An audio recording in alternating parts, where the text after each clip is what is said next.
Caitlyn, your life is bouncing around to brand and beauty events. It's a large part of it, but I've scaled back tremendously. I've been doing this for so long. And when I first started, I felt like I needed to be everywhere at all times. And now I've kind of taken a different approach and being a little bit more intentional with how I spend my time. And so not as many events that I'm going to. I'm not doing as much as I was 10 years ago because I feel like it's just time in my life where I kind of want to slow down. And you're also planning your own very important event. Yes, I am. So in the midst of that, work has still been quite busy, but it's taken a little bit of a backseat because, as you know, planning such a big event is a time consumer. I mean, I spend so much time planning it. And welcome to the club. It's par for the course. Yeah. Well, I would love for you to just share a little bit about just starting your business, right? And you've carved a really interesting niche for yourself in that luxury content creation. How did that all start? I started off doing editorial. So I was a journalist and I was doing beauty and fashion writing for several different magazines. I actually started really young when I was 18 and I had a full-time job at a magazine while I was going to university because I just loved it so much. And so I was very busy back then and I was balancing my time between full-time school and full-time career. And I graduated and got another job at a magazine and saw an opportunity about a year later to start a blog. So I started the blog Caviar and Cashmere in 2010. That's like an OG blogger. Yes. Timeline. It was. I mean, it was before even a lot of blogs had began. And I was first on Blogspot, if you remember that, and then kind of transferred over to my own website. And I think I got in at the right time. Not a lot of people were doing it. And I had this niche of luxury lifestyle. I was really focused on travel and beauty and fashion, and not a lot of people were doing it at the time. So I think it was like right place, right time to be able to launch that blog in such a meaningful way and establish relationships with a lot of these luxury brands that had yet to dive into digital. So it was really kind of like a fun time. It was like the wild, wild west because no one really knew what we were doing. And we were just kind of like throwing spaghetti at the wall and seeing what stuck. It was a lot of fun. It's so interesting because it was really a similar story with Loverly. Is we launched in 2012 and back then there were no influencers. That wasn't even a concept. There was barely a Pinterest. There was no Instagram. And blogs were where people were getting so much of their inspiration, their ideas, across industry, beauty, fashion, weddings. And when we first launched Loverly, we were aggregating a lot of that blog content to make it easier for people planning their weddings because there were literally hundreds of wedding blogs at one point. Right. And with the evolution, now it's kind of transitioned to people following individuals. Right. And I guess that's kind of the era of the content creator and the influencer now. Yeah, the landscape has changed so much since I began in 2010. I mean, my bread and butter of my business for so long was the blog, was the website. I had millions of unique visitors every month. And now, you know, in the past couple of years, it really has transitioned to social media and people aren't so much interested in reading long form content, which makes me sad because that was my background and I absolutely love to write and I love to research. But I think people's attention spans are so small now that they just want this like really quick digestible content, which is great. And I'm happy to create that. But I do miss the long form content and writing the blog and doing the research and interviewing people. And well, this is your new long form. Here we are having a longer conversation because you're right. I think social has changed our attention spans and specifically TikTok, like 15 and 30-second micro conversations, which we're guilty of all day long. We put that out now. I think at the same time, our conversations and the way that we conversate and communicate with people has changed so much. And I find myself craving longer, more in-depth conversations with people because I think that now, again, attention spans, it's kind of surface level. And I really miss kind of getting into the weeds with people. And going deep. Yeah, and going deep. So with your business, you've been all the way around the world. You've traveled to so many amazing places. What are some of your favorite places that you've been to? Well, we'll discuss Tuscany. That's definitely top of my list. Well, that's where I was going with this because you've been everywhere. Yeah. Right. And then you recently eloped and Yeah. you're planning your big wedding, I imagine where you've traveled to has influenced how you selected where you ultimately wanted to have your special celebration. Yeah, I mean, I absolutely love to travel, and it's been a big part of my work, which I'm very fortunate. It's brought me all over the world, and there's so many amazing places that I've been to, from Israel to um, Italy, of course, India, South Africa. I mean, I've really been able to travel extensively, both for pleasure and for my career as well. But Italy has always held such a special place in my heart. I grew up going there with my family. We are a little bit Italian, and my now husband, his maternal grandfather was from Italy. And that was one of the first things that we bonded over when we first met, was our love for Italy. Mm. And so it made sense that we ended up getting married there. So you recently eloped. Yes. What was that decision like? Did it make anyone upset that you decided to celebrate your most special day with nobody else around? You know, it's funny because most people are surprised that I never envisioned having a huge wedding. For whatever reason, that just was never like on my vision board, was having this huge, gigantic production of a wedding. I always knew I wanted to do something intimate like elope. And so my family wasn't too surprised.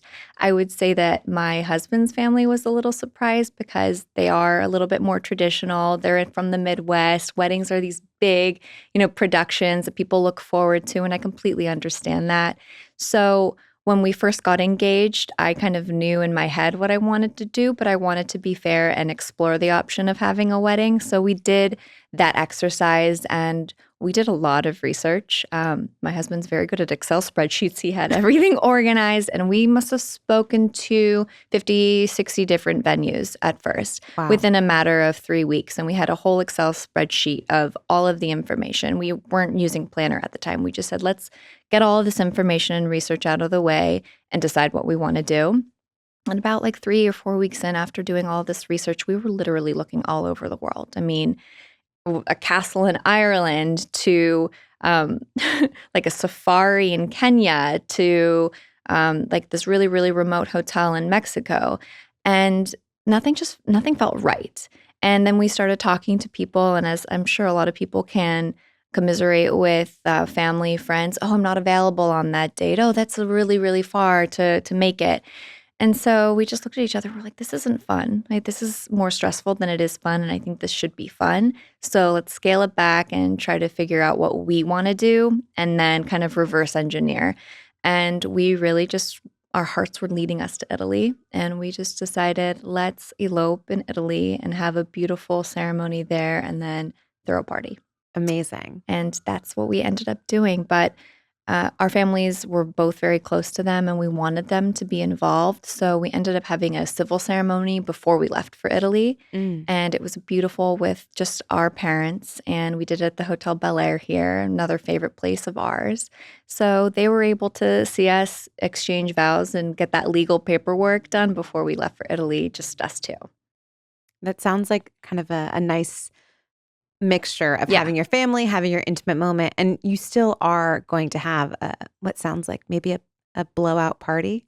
Yeah, we're not calling it a wedding. We're calling it just a celebration. And I can't wait. It's going to be really, really exciting and fun, and not like your typical wedding, which I didn't want. It's just going to be more of a celebration of our love and bringing all of the people that we love together from all over the world just for one night to celebrate our commitment and share in the happiness. But how big is that event going to be? It's 150 people. So even though it's not a wedding, it's in a wedding size party. Well, I figured out that for someone that didn't want a wedding, I am now having a wedding because it's still, you have to plan. It's still as expensive. I mean, a part of the wedding that isn't that expensive is not the ceremony, it's the reception. And that's basically It's what the we're biggest doing. part. It's the food, it's the drinks, it's the entertainment.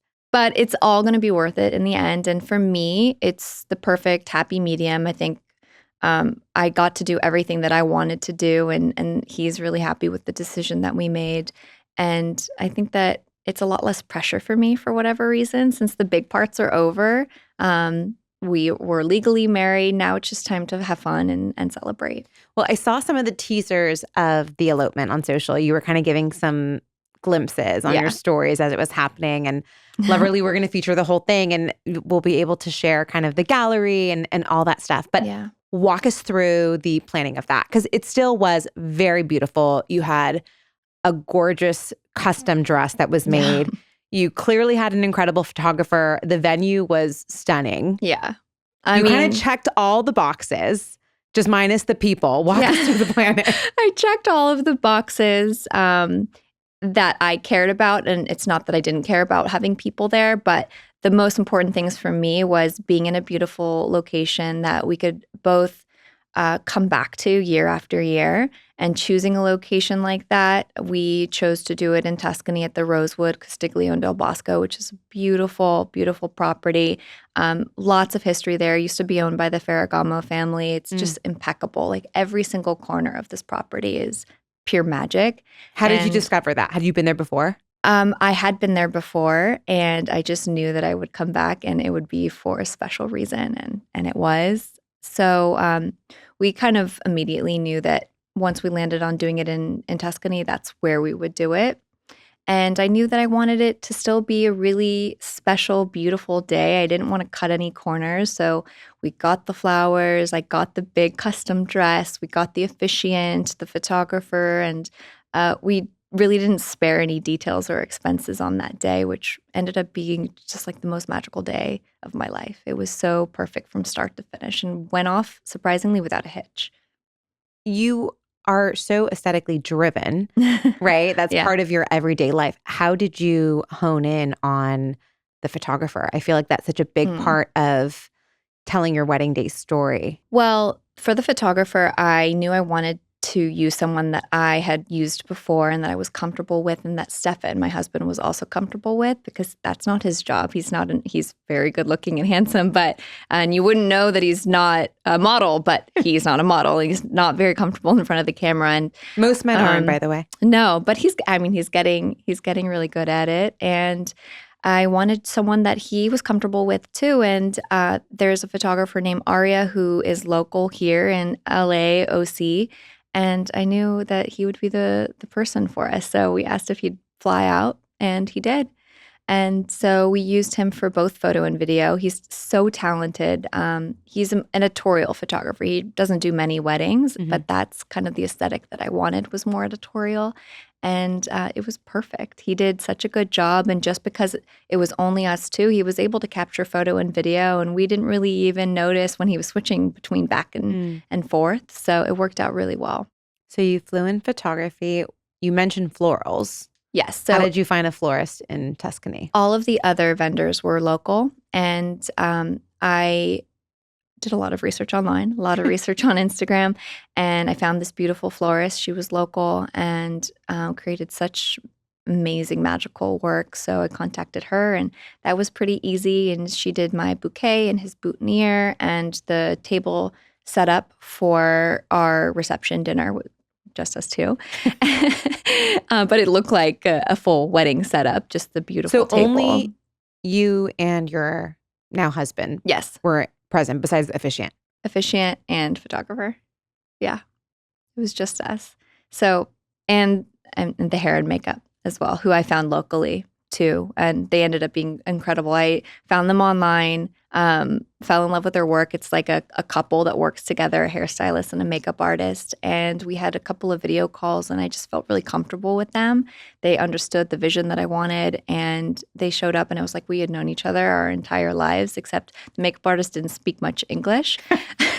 So we had a little bit of translating, and I speak Spanish, she speaks Spanish. So, I mean, we were communicating in our own way, but I never for a moment was afraid that the hair or the makeup wasn't going to turn out good. I just knew. I was confident in the decision.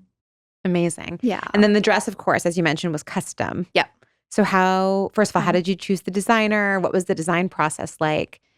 I knew exactly in my head what I wanted. I knew I didn't want something off the rack. And I just, for someone, again, who didn't want a wedding, I knew what my wedding dress would look like. So I started researching designers that could do custom, bespoke work in tight time frames. And I stumbled upon Casablanca. I'd actually never heard of them before. And I started emailing back and forth, and I told them my vision, and I showed them some photos, and they said, we think we can do this in the time frame that you need. What was that time frame? It was about 5 months, which is pretty quick in the wedding dress world. Yes, it is. They don't typically do rush orders like that, but I just told them I would love to do this with you, and if we can make it work, I would love to create something beautiful. And so their flagship is in Newport Beach, so I drove back and forth 6 or 7 times for fittings, and they got it done so quickly. I was amazed. Did you actually like sketch it out? You had a sketch of what you wanted or references? How did you? I had reference photos. I had kind of sketched in my chicken scratch what I envisioned, and then I verbally told them what I wanted and what I didn't want. There were so many things that I knew I did not want, and I communicated it with them, and they understood completely, and then they gave me a sketch of what I kind of had communicated, and it was perfect. And was the first time your now husband saw the dress, was it a surprise? It was, yes. He knew that I was scheming something because I was driving to Newport Beach so often. He knew I was getting the dress made, but he had no idea what it was going to look like. And I really wanted to save that for a traditional first look. So he didn't see it until that first look on our wedding day. And it was really, really special. Well, the event seems like it was very seamless because there weren't a lot of people involved. But yeah, what, if anything, about the planning process for you was stressful or surprising in this process? I would say after we made the decision to not move forward with a big traditional wedding, the stress kind of dissipated, and then I was just excited and a little anxious for the elopement, but not so much stressed, which I really am happy about because I didn't want to be like a big ball of stress for a year planning a wedding. I would say that one of the learnings I have, which isn't the biggest of deal, but Italians work a little slower than we do. So the response time was, a little longer than I had anticipated. We are here in the US like so used to quick responses and people getting back to your emails and text immediately. And sometimes it would take, 5, 6, 7 days, and I would be kind of on pins and needles waiting for emails back. But that was really the only thing. And again, it all worked out perfectly. And in the end, it was seamless and it turned out beautiful. But that was the one thing is my impatience got the best of me because Italians kind of work on their own time frame. Well, it's so funny because California and New York, I think, are maybe the 2 places that work the fastest. Yeah. Like you said, we're addicted to our phones, emails. We expect fast responses. But even within the country, different parts of the country, like in the South, it's a little bit like slower. Totally, yeah. And then now you go outside of the country and then you go to the basically Italian countryside. Yep. You're getting more and more chill as you move further away from big cities. But what's beautiful is that when you're there, you're kind of enveloped in that lifestyle and you're not checking your phone and you're kind of having a slower way of living. And we spent 3 weeks there and we just kind of were immersed in that Italian slow way of life. And I completely get it. It's so refreshing. I do not fault them for not being attached to their phones and just kind of living in the moment. And that's exactly what we did. And that's one thing that was my biggest takeaway from doing it the way that we did was that we were so present that day. We weren't worried about our guests or the seating chart or anything but just each other. And that's a serious benefit of eloping. Yes. And I remember every moment from that day, like every single detail. And I'm sure we will remember it forever and be able to recall just like from the morning to the evening when we ended up in the pool. Like it was perfect. And I know that we were so present for it. It's so interesting because planning a wedding, everyone always puts, as soon as they start planning, there's always instant stress, right? Because you're trying to please a lot of people. You're trying to get things done on a quick turnaround. And then our expectations as brides, I think, is that everyone has that same heightened level of urgency and importance. So you send an email, you want to get an email back like in an hour, right? Because you're excited or you're anxious to hear, is that photographer available? Is that venue available? And I think we're almost programmed like the second we get engaged to like have that level of stress. And I think it doesn't need to be that way. No. It definitely doesn't need to be that way. And that was kind of the self-awareness that I had that when we were in those beginning phases of researching all of the different options and ideas of a big wedding versus small destination, and I just knew in my gut something didn't feel right, and the stress that we were feeling wasn't the road that I wanted to go down. I know it is the road that a lot of people choose to take and they're happy in the end, but those months of stress for me personally just wasn't worth it. We both we both lead very busy lives, and we had to like slot in time with each other to talk about wedding stuff. And at night on our calendars, it was like 6 to 7 p.m. every night. We have to go over the emails that we received that day and the quotes. And we just looked at each other. We're like, this is not fun. This is like a business meeting, and we're supposed to be enjoying our engagement. And it just wasn't the way that we wanted it to be. And when you told your family you were eloping, was that a difficult conversation? No. And they were so supportive. We're both really close with our families, and they just want us to be happy. And they said, whatever you guys want to do, we will support, we'll be there. And no, I don't think that we disappointed anybody along the way, because we are now having this party that people can celebrate and be involved. And I think for the most part, everyone really supported the decision, at least to our faces. Well, it's so interesting that we think immediately elopement equals disappointment. Yeah. Right? Like we're worried that everyone's going to be upset if we decide not to have that big blowout wedding and include everyone in it. But, that doesn't need to be the case at all. No. And I think that at the end of the day, the marriage should be about the two people that are getting married and the commitment. Ding, ding, ding, ding. The commitment to each other and building the future together. And I think you, at the end of the day, should do what you want to do and not listen to everyone else's opinions and advice, because that's what I just kind of cleared out the noise that I was hearing. And I just kind of got back to what I wanted and what he wanted. And as a couple, what felt right for us, not anyone else. So now that you are on the other side of your elopement and you're in the midst of planning your non-wedding wedding party, the pressure is off to some extent, right? Because you feel you've already checked the box on the most important part. Yep. Walk me through that planning process. So I enlisted the help of an incredible planner, and she is not a wedding planner per se. She's more of a bespoke experiential event producer. She does really high profile events for celebrities and like for the Oscars, and beautiful experiential events that are super memorable, and they are out of the box and completely custom, which is what I wanted. I didn't want this party to feel like a wedding. I just wanted it to feel like a really fun event. And because I've been to so many events in my life and through my career, I know exactly what I want and what I don't want, and the way I want people to feel while they're there, when they leave, and how they remember it. So I'm working really closely with her. Her name's Tamlin, and the agency is Savoir Agency. And we're working really closely hand in hand, just choosing all of the vendors and the way that the event is going to look and feel. We actually have chosen all of the vendors are female-founded small businesses. Love that. Which I love, all local. So we're really just supporting female-founded businesses. And the group of women that we're working with are so incredible and tastemakers in their own right. And we're really having fun with planning every single detail. And again, like back to the aesthetic side of things, I'm so interested in the way that things are going to look. And so we are having such in-depth meetings just about, the tablescape and the flowers and, just how the event's going to feel when you walk in as a guest, and putting a lot of thought into it. You said you knew what you wanted and what you didn't want. What were some of the things that were most important to you? In terms of not wanting an MC, I don't want an MC. I really don't want an MC.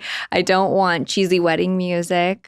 We are working with the band. We're having a band and a DJ, and the band is going to play along with the DJ, which I think is really fun. And we're trying to create this lively atmosphere. It is going to be a seated dinner, but family style. And we are basically bringing Italy to Beverly Hills. So we want our guests to feel like they've been transported to Tuscany, where we got married. So all of the details are going to be very Italian, but the energy is going to be really high.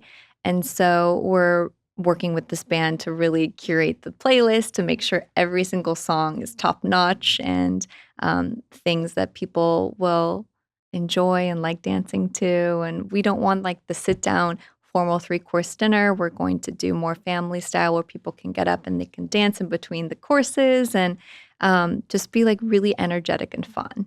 When you said you didn't want cheesy wedding music, there's clearly something in mind. Like what exactly when you think like cheesy wedding music, what is not the vibe? I don't know why the first thing that comes to mind is Bruno Mars. I don't know why, but just like no Bruno Mars, please. There's just songs that are so quintessential wedding songs that I cringe when I hear. And I don't want that. I want my husband and I love music and we entertain a lot. And we always think about the vibe that we want to set before people come over. And we like curate these playlists. If it's a pool party versus if we're having a pizza party versus a sit down dinner. And we're really thoughtful about the music. So I think that we're just on the same page in terms of what we don't want to listen to. I totally get it. The music sets the tone. It really sets does. the vibe. My fiance loves Polo and Pan, which is like that very kind of eclectic mood vibe. And we played them at our engagement party as part of his playlist. But that's a very different vibe to Bruno Mars. So I get it. And we have very eclectic tastes in terms of music. So we are going to work together with the DJ and the band to be able to seamlessly kind of integrate a bunch of different types of music and genres without the guests even realizing that 1 minute we're playing like a classic Italian song and then the next minute is, you know, something like completely different, The Weeknd or whatever it may be. I love that. What other things were a definite no as you're planning this non-wedding celebration? I was really intent on having it to black tie. I think that people just look so beautiful dressed up, and I love black tie. I love looking forward to going to a black tie event, and I think a lot of people feel the same way. So I really that was the only dress code that I was going to consider, even though it's going to be the middle of August in Los Angeles on a rooftop. Might be a little hot, but it's going to be at sunset. So it will cool down in the evening. And I think that it's just so beautiful seeing people dressed up in tuxes and colorful dresses. And the dress code is black tie. And we said, feel free to embrace the Italian theme. So bring in a bunch of colors if you want. So I anticipate that people will be really colorful and vibrant, and it'll be just like a beautiful thing to look at with a bunch of people dressed so like impeccably. And I have so many friends that dress so well, and they're just like looking forward to what they're going to wear, and they started planning their outfits months and months in advance. And I love that. I think it's interactive, and I think it's something for people to look forward to. I just recently binged The Gilded Age. Have you seen The Gilded Age? No, I have not. Okay, so it's about like the early 1900s in New York. Okay. And the fashion, it's epic, right? Okay. It's like that old style. The guys are wearing 3-piece suits and top hats, and everyone's always going to a ball. There's always like a ball or an event. And as a society and culture, we don't really have that anymore. No, especially since COVID. Yeah, totally. So I'm talking in the last 100 years, but even in the last, call it 5 years, like those events have gotten even less and less. And I feel like weddings are our generation's balls. Totally. Right? So you have that permission to wear that over the top dress or get your hair and makeup done and go somewhere with your partner or go to meet someone new. Totally. So I totally get that. And I think fashion is such a fun part of the wedding guest experience that you can have fun with. A lot of couples are making their wedding guest attire like part of the decor and the design of the vibe. I like that. I've seen some stuff where they'll be like, hey, pink is encouraged, or they give like color shades. So I love that you are encouraging Italian vibes. Yeah, and I linked to a Pinterest board. So she had a Pinterest board for the guests. I said You sent it in the invitation? On the website. It's linked because I think people were maybe a little confused or could be confused with feel free to embrace our Italian theme and wear, bright, vibrant colors. So I wanted to lay it out for people. So I made a beautiful Pinterest board for both the men and the women for them to kind of gauge what I meant by that. And by no means do I want people to stress over what they're going to wear, but I want people to have fun with it and be able to wear something maybe that they wouldn't otherwise wear, a big bright blue gown or whatever it may be. That's so fun. So music, fashion. Yep. You mentioned food, family style. Yes. How did you curate that menu? Kind of what's going into that?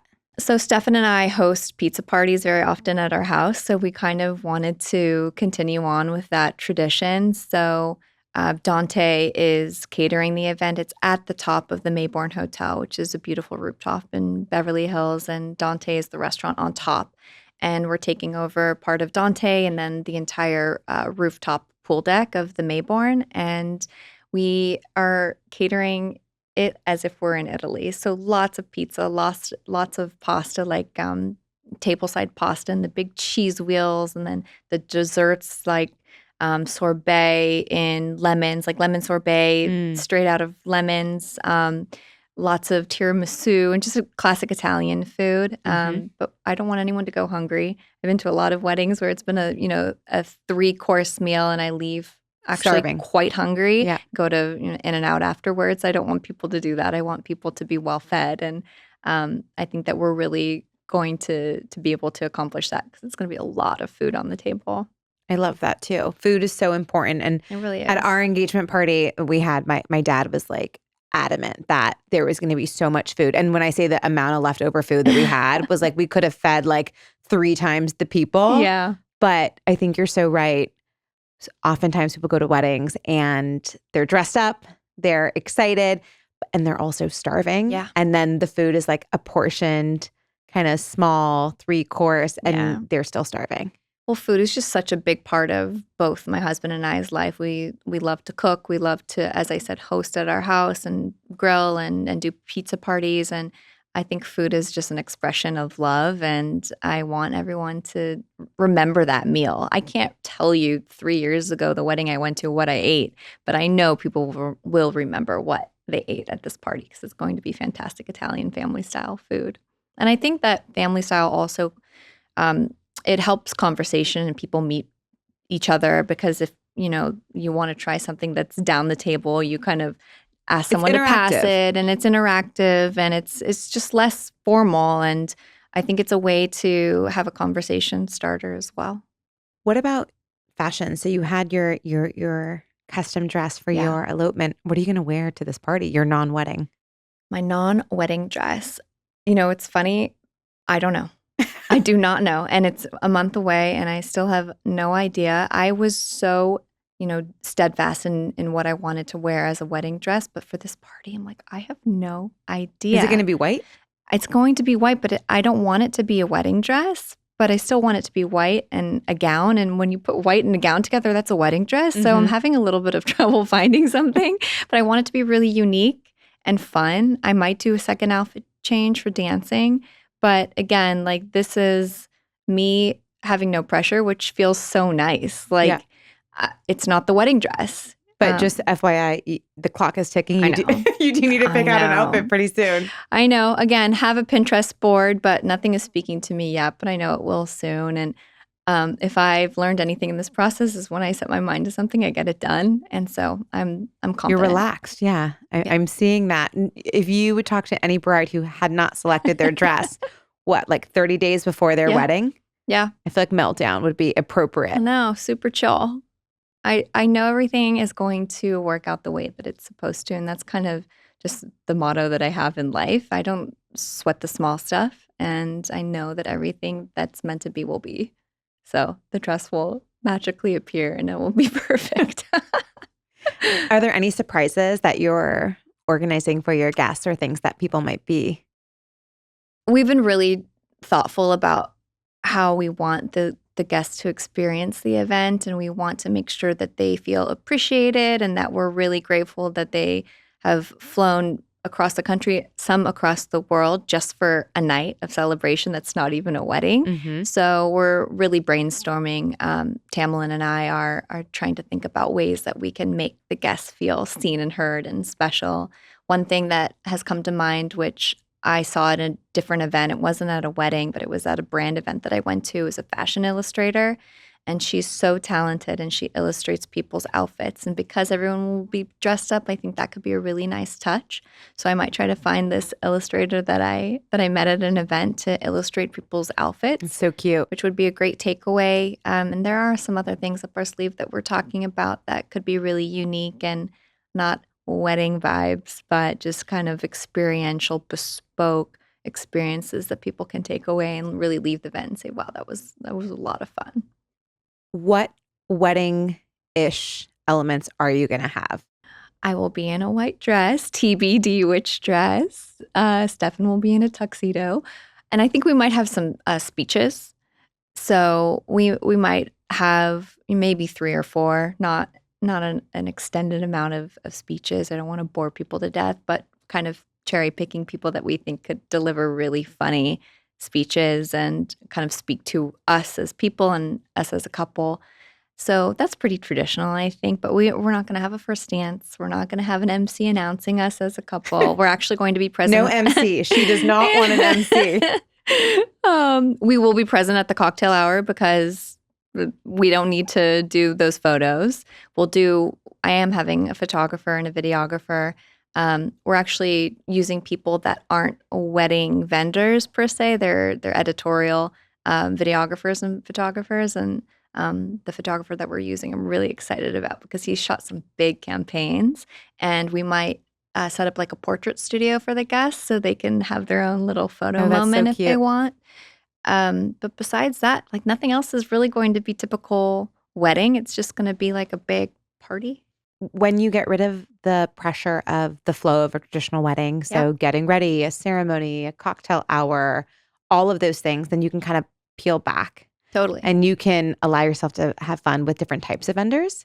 Because I think when you have a traditional wedding, you need vendors that like understand that flow, those timelines. Yeah. So it sounds like you're able to kind of experiment with some fun, different types of vendors for the big day. Definitely. And Tamlin has been a godsend because that's what she does. She lives and breathes these types of events. So she knows exactly what she's doing. And we did a walkthrough at the venue with the event coordinator at the venue. And Tamlin was bringing up questions that they had never heard of before, but they make sense. And I think that working with someone that just really knows what they're doing makes such a big difference. And so I'm really happy that I chose to work with someone that's just like really on top of things. And it's taken the stress and pressure off of me too. Yeah, it sounds like you can have a lot more fun because someone is handling all the details. And she understands the aesthetic. She really gets it. And she had been following my blog for a very, very long time. So I think that she knows even more than I do because she remembers, oh, remember you said that you liked this a couple of years ago. I'm like, I did not even remember that, but you're absolutely correct. And so we've had a lot of fun and I feel like she knows me well now. I'm so curious, through planning your event and wanting to share with your audience, but also keeping things personal, how have you struck that balance as a content creator who wants to share special moments of your life with your audience? Well, it's funny because historically, I never showed any of my relationships. I've really kind of kept my private life private, and I plan to continue to do so in some respects, but at the same time, having such a momentous occasion in my life, and a lot of people have been with me since I started in 2010 and saw the progression and the journey of my life, I felt like it was only fair to share that I was engaged and getting married. So I did announce it. Stefan isn't on social media, which I love. Which is the best. I always find that people who are in the content creation space always have like the opposite, a partner who like doesn't even have an Instagram account. Like I couldn't love it anymore. He could give a flying F about social media. And he's kind of remained anonymous, which is fun for him too, because he doesn't want the like nitty-gritty details of his life shared. But when we did get engaged, I wanted to share it. It was really kind of the first time I've shared a personal relationship. And so I took people along on the process of wedding planning, but I didn't allude to what I was planning. And so when we eloped and I made the announcement on my Instagram, people were so surprised that was what I had been planning all along. She hard launched the elopement. Yeah. just like, surprise, I'm married. Because a couple weeks prior, we did that civil ceremony at the Hotel Bel Air with our parents, but I wanted to keep that sacred and to ourselves and private. And so no one knew that we had gotten legally married a couple weeks prior. And so when I announced it, it was just like, surprise, we are in Italy and we got married. And I think that it was perfect. I want to rewind because we glossed over the engagement and the proposal. Okay. But I'm curious, did you know it was coming? Were you involved in it? Walk me through that whole engagement. So we met in April 2023, but we knew almost immediately that we wanted to be together. Wait, so it's been a year? Yeah, like a little over a year that we met.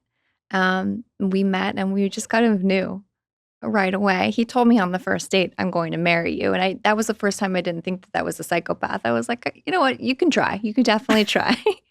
And I introduced him to my family almost right away, very close with my family. And that was something that I didn't do, but I just felt like I wanted them to know him.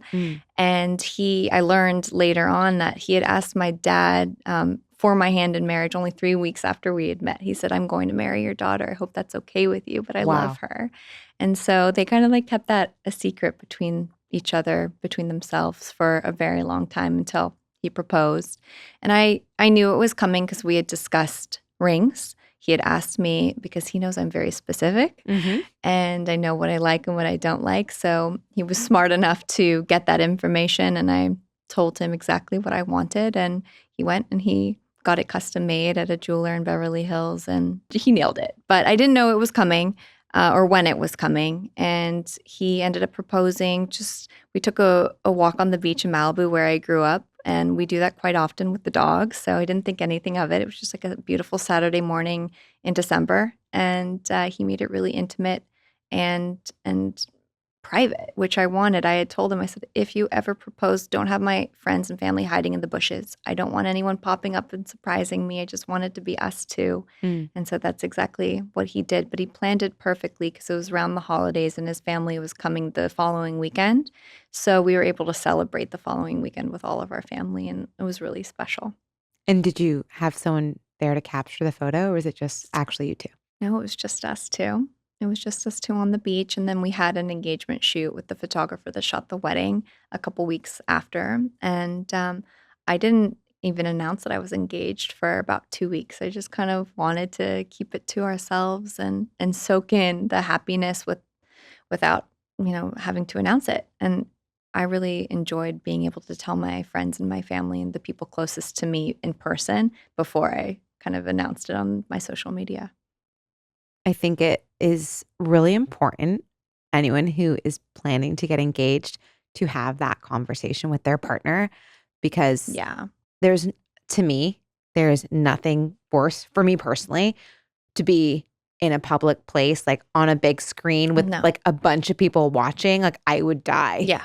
I would have like a panic attack. I feel the same. And I wanted it to be intimate and special and romantic and just us two, kind of like the elopement was. There's a theme there. I really value my privacy, which is funny considering what I do for a living. But at the end of the day, I think it should just be about those two people. And that's exactly the way that I wanted it to go down. And I just told him, I remember having a conversation a couple months into dating, saying like, my worst nightmare is friends and family popping out of a bush after I get engaged and then having a big surprise party. Like, I just want to spend the day with who I'm marrying and enjoying just the two of us before we bring in the larger group. Well, it seems like you have executed on that vision with your elopement and now your upcoming non-wedding party. So you're really holding true to your authentic self. Yeah. Along the way, I've really just kind of stayed authentic to who I am and what I want and haven't veered from that path. Amazing. Was there anything that we didn't cover that you want to talk about your wedding or the planning process? The theme of the conversation is just being authentically you and really going with your gut and trying to get back to what you and your partner want to do versus what anyone else wants you to do or expects you to do. Because at the end of the day, it's about the future that you're building with each other. And I think that's the most important, and to just be hyper present and really try to enjoy the process and not get not let the stress get the best of you, because it should be fun. I think this process should be fun and not stressful. And I think it should be a time in your life where you remember and look back fondly, not like you were just a ball of chaotic mess the entire time. Totally. A lot of people use wedding planning as the excuse and the distraction rather than the connection time that it can be. Yeah. And so it seems like you were able to balance that perfectly by carving out your personal vision of what you wanted with you and your husband. Yeah. But then still being able to celebrate with so many of your friends. So yeah. Congratulations. Thank you exciting. so much. I appreciate it. Yeah. I'm really excited. And then, once we have this party, then we can close the chapter, which I'm excited about too, and just get on with our lives and start just building our life together, which there's a lot to look forward to. This has been the Loverly Wedding Podcast. We are hosted by Kelly Khalil, produced by Shaylin Carroll, Kayla Fitzgerald, Emily Feig, and Jennifer Alvarado. Watch the podcast on YouTube by subscribing to our channel, and follow us and listen to us on Spotify, iTunes, and every major RSS feed.